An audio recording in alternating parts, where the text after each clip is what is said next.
costarica.com, la firma legal de prestigio. El derecho discutido como nunca antes. Bufete de Costa Rica, el podcast. El tema de hoy es Pacto de San José, Convención Americana sobre Derechos Humanos. Comenzamos con un nuevo podcast. ¿Qué más? ¿Todo bien? ¿Listos para una nueva sesión de Bufete de Costa Rica? Hoy nos adentramos en el corazón de nuestro sistema de justicia y de nuestra identidad como nación, el Pacto de San José, la Convención Americana sobre Derechos Humanos. Antes de entrar en el tema, queremos rendir homenaje al licenciado Larry Hans Arroyo Vargas, cuya investigación guía este podcast. Y para desmenuzar este gigante jurídico y social, me acompaña nuestro panel de lujo. Ricardo, nuestro estratega corporativo, listo para ver las implicaciones estructurales. Un placer, Flor. Un tema fundamental. Andrea, nuestra realista pragmática, que nos mantendrá con los pies en la tierra. Hola a todos, lista para analizar el impacto real de estas normas. Eva, nuestra conciencia humana, para recordarnos el porqué de todo esto. Feliz de estar aquí para hablar de la dignidad que hay detrás de cada artículo. Henry, nuestro crítico social, que no dejará pasar una sola contradicción. Saludos. Veremos qué tanto del ideal se ha cumplido y qué tanto sigue siendo una deuda. Y Paula, nuestra catalizadora para encender el debate. Gracias, Flor. Un tema que se presta para un gran debate. Empecemos ya. Excelente. Pues empecemos por el principio, por la génesis histórica que dio a luz a este tratado. Exacto. Y para entender esa génesis, creo que Henry tocó un punto vital. Esa brecha entre el ideal de 1948 y la brutalidad de los 60 y 70 fue el verdadero motor. Eso nos lleva a la conferencia de 1969. ¿Por qué en San José? ¿Fue solo una coincidencia geográfica o había algo más? No fue coincidencia, Paula, fue profundamente simbólico. En una región plagada de militarismo, se eligió al país que había abolido su ejército.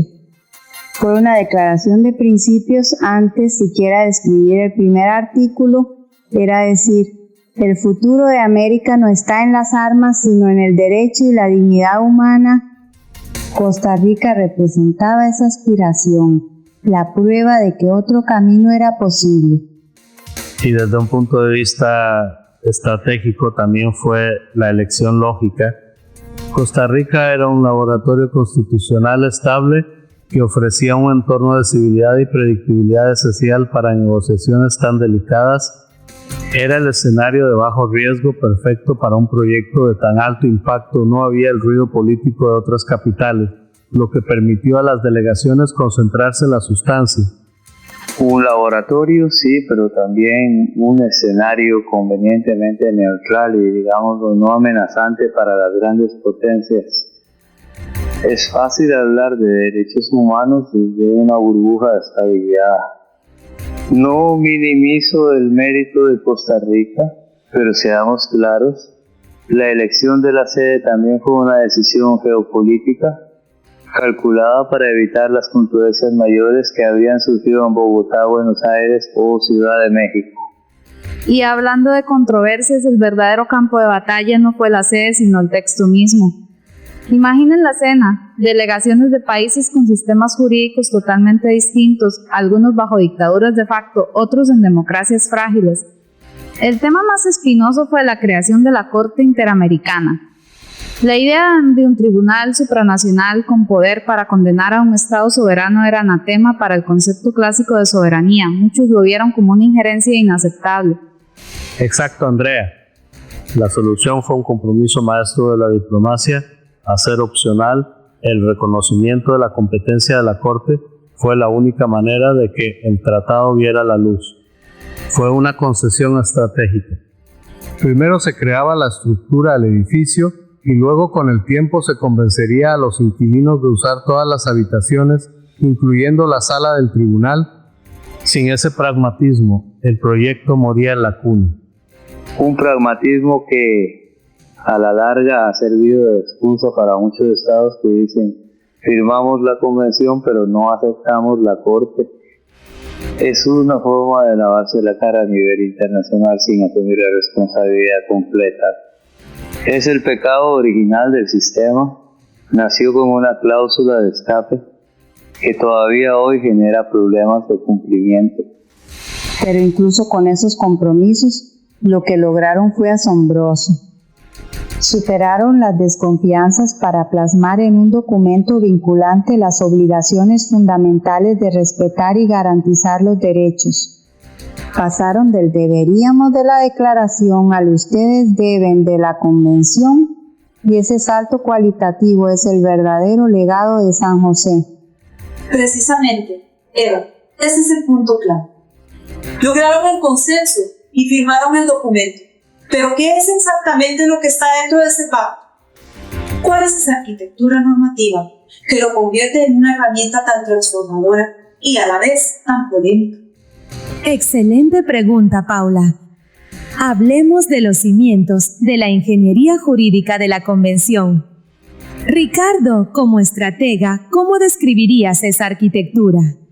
¿Cuáles son los pilares que la sostienen?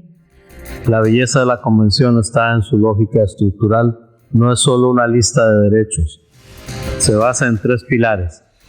El primero son las obligaciones generales del Estado contenidas en los artículos 1 y 2, que son el motor del sistema.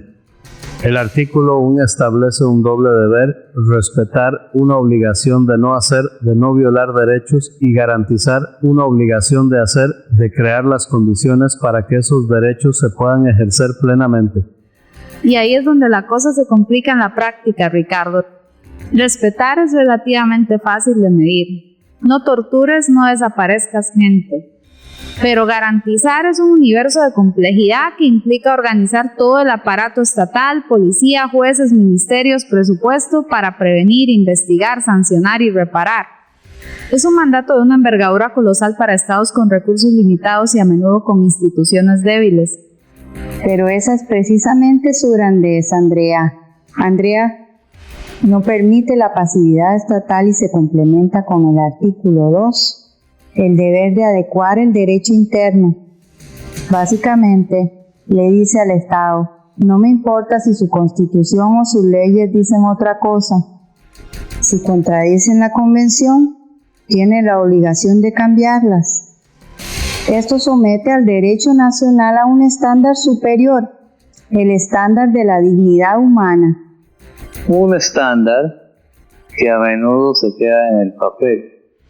El deber de adecuación es una de las obligaciones más incumplidas, pues vemos países que ratifican la convención pero mantienen durante décadas leyes sobre desacato o figuras penales que coartan la libertad de expresión. El mecanismo para forzar esa adecuación es lento y políticamente costoso, y los estados lo saben. Hablemos del segundo pilar, el catálogo de derechos. Ahí encontramos desde el derecho a la vida, con esa frase tan debatida desde el momento de la concepción, hasta las garantías judiciales o la libertad de expresión. Pero también está el polémico artículo 26 sobre los derechos económicos, sociales y culturales. Exacto, Paula, y el artículo 26 es el ejemplo perfecto del desafío. Habla de desarrollo progresivo, una frase que para un administrador público puede significar cualquier cosa. No es una obligación inmediata como no matar, sino una meta a largo plazo sujeta a la disponibilidad de recursos, lo que la hace muy difícil de exigir judicialmente de forma directa. O muy fácil de evadir. Desarrollo progresivo ha sido el pretexto perfecto para la inacción, una excusa para no garantizar el derecho a la salud, a la vivienda digna o a la educación de calidad bajo el argumento de que estamos progresando. Mientras tanto, la gente sigue viviendo en la precariedad. Aunque es justo decir que la jurisprudencia de la Corte ha ido cerrando esa puerta, Henry, al empezar a encontrar violaciones autónomas del artículo 26 y darle un contenido mucho más concreto. Pero esto nos lleva al tercer pilar, el institucional. Tenemos estas obligaciones y este catálogo de derechos, pero las normas no se aplican solas. ¿Quiénes son los guardianes de este pacto? Ricardo nos deja servida la mesa para hablar de la maquinaria del sistema. Tenemos dos grandes guardianes, la Comisión Interamericana de Derechos Humanos y la Corte Interamericana. Paula, ¿cuál es el rol de cada uno y cómo interactúan? Es la relación de filtro y de juicio. Piensa en la comisión como la gran puerta de entrada al sistema, la fiscalía. Una persona común o una ONG puede denunciar a un Estado ante ella. Es un órgano con una doble función muy particular. Como órgano de la OEA, tiene competencia sobre todos los países y a la vez es el órgano principal de la convención, por lo que promueve, monitorea con informes y audiencias y protege mediante el sistema de peticiones. Y esa función de protección es la que le da esperanza a miles de personas. El sistema de peticiones individuales es una de las grandes revoluciones del derecho internacional, pues le da a un ciudadano la capacidad de sentar a su propio gobierno en el banquillo de los acusados a nivel internacional. Es la máxima expresión del principio de que los derechos humanos están por encima de la soberanía. En teoría sí, Eva, pero en la práctica ese camino es un laberinto. El requisito más complejo es el agotamiento de los recursos internos, es decir, antes de llegar a la comisión tienes que haber luchado y perdido en todas las instancias judiciales de tu país, lo cual puede tomar años o décadas. Es un filtro diseñado para respetar la soberanía nacional, pero a menudo se convierte en un muro que deja a muchas víctimas fuera por agotamiento o falta de recursos. Un muro con grietas necesarias, Andrea. El sistema prevé excepciones a ese agotamiento. Si los recursos internos no existen, son una farsa o hay un retardo injustificado de la justicia, puedes acudir directamente. Es precisamente en esas dictaduras o democracias corruptas donde esas excepciones se vuelven la única vía posible y la comisión se convierte en el tribunal de última esperanza cuando la justicia nacional ha claudicado. Y una vez que la comisión estudia un caso y determina que hay violaciones, no va directamente a la corte. Primero intenta una solución amistosa buscando que el Estado y la víctima lleguen a un acuerdo. Si eso falla, emite un informe con recomendaciones dándole al Estado una última oportunidad de corregir. Solo si el Estado ignora estas recomendaciones, la comisión puede decidir llevar el caso ante la Corte Interamericana. Y ahí entra el segundo guardián, la Corte, el tribunal. Es la instancia judicial que emite sentencias vinculantes y obligatorias. Pero como ya adelantamos, no todos los estados aceptan su competencia. La Corte es la culminación del sistema, pero su poder depende de la voluntad política de los países de someterse a su juicio. Y esa es la debilidad estructural.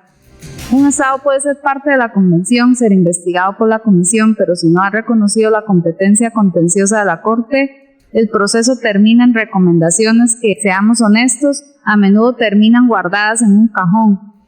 Pero para los países que sí han aceptado su competencia, como Costa Rica, la Corte se convierte en un agente de transformación potentísimo. Sus sentencias no solo reparan a una víctima individual, sino que a menudo ordenan cambios estructurales, reformas de leyes y cambios en políticas públicas, logrando un efecto expansivo. Y esto nos lleva a casa. ¿Cómo ha vivido Costa Rica, siendo la cuna del pacto y la sede de la Corte, esta relación con el sistema? ¿Hemos sido un estudiante modelo o también hemos recibido nuestros regaños? Das en el clavo, Eva. Esa es la gran pregunta.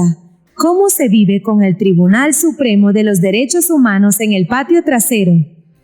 Ricardo, desde la perspectiva del diseño institucional, ¿cómo estaba preparada Costa Rica para esta relación? estaba excepcionalmente preparada, casi proféticamente. Nuestra Constitución de 1949 ya incluía 2 artículos clave. El artículo 7, que da a los tratados una autoridad superior a las leyes, y el revolucionario artículo 48, que permite que el recurso de amparo proteja no solo los derechos constitucionales, sino también los de los instrumentos internacionales. Esto creó, antes que nadie en la región, la base para lo que hoy llamamos el bloque de constitucionalidad. En teoría, éramos el estudiante perfecto. En teoría, Ricardo, pero la práctica nos ha dado lecciones de humildad muy duras, muy duras. Ser la cuna del pacto no nos dio inmunidad. Al contrario, nos puso bajo un reflector más intenso. Hemos sido condenados en casos que tocan fibras sensibles de nuestra identidad, como el caso de Herrera Ulloa, que nos obligó a cambiar nuestro sistema de apelaciones en materia penal, porque el recurso de casación no garantizaba una revisión integral del fallo. Fue un golpe directo a nuestra estructura procesal. Y esa reforma, Henry, no fue un simple plumazo. Significó rediseñar tribunales, capacitar jueces y reescribir códigos. Es el ejemplo perfecto de cómo una sentencia de la Corte tiene un impacto práctico, presupuestario y logístico enorme, pues su cumplimiento va mucho más allá de pagar una indemnización y a menudo implica una reingeniería institucional. Pensemos en el caso Atavia Murillo, el de la fecundación in vitro, donde el choque fue total.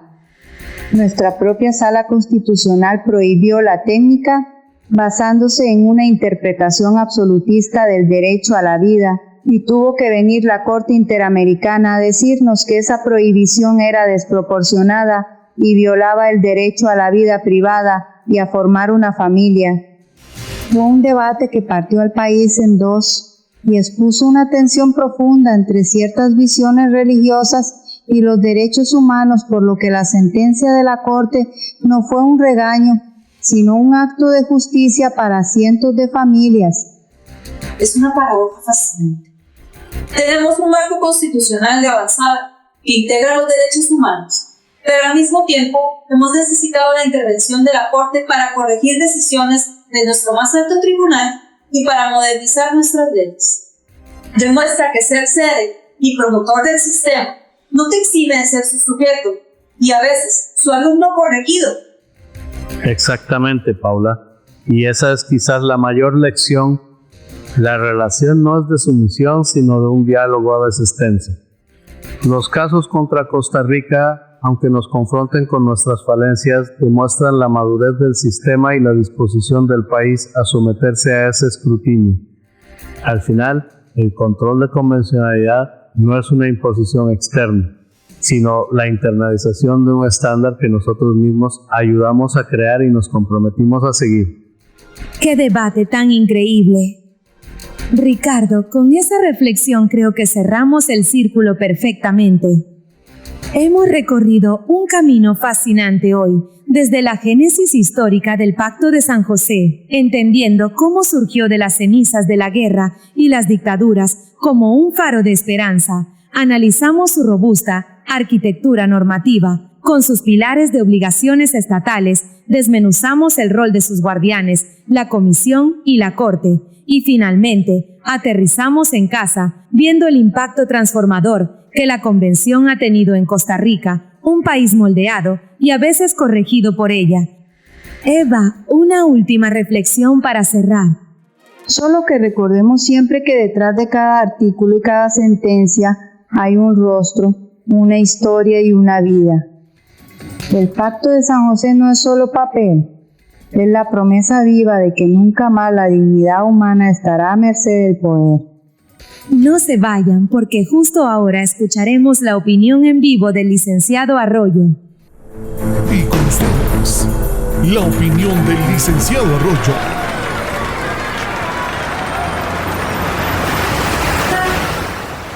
Celebramos el Pacto de San José como un triunfo de la cooperación entre estados para la protección del individuo, pero estamos ignorando una transferencia de poder mucho más profunda y silenciosa que la que ocurre entre naciones.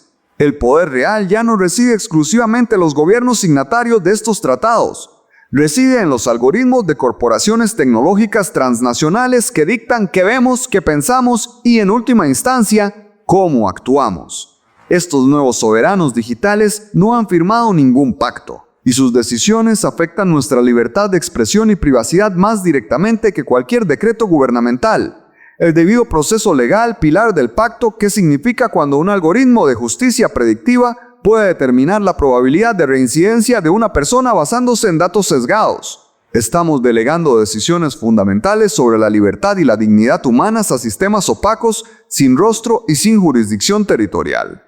La próxima evolución del derecho internacional no será un nuevo tratado entre países, será un pacto de San José digital, un nuevo contrato social global que someta a los algoritmos y a sus creadores a los mismos principios de transparencia, rendición de cuentas y respeto a la dignidad que exigimos a nuestros gobiernos. Esto requiere una audacia sin precedentes. Implica concebir una nueva forma de soberanía, una compartida entre ciudadanos, estados y las arquitecturas digitales que habitamos. El futuro de los derechos humanos no dependerá de la voluntad de los presidentes. Dependerá de nuestra capacidad para escribir el código fuente de una sociedad más justa y libre en la era digital. Es hora de que los juristas aprendan a hablar el lenguaje del futuro, el lenguaje de la programación y la ética algorítmica.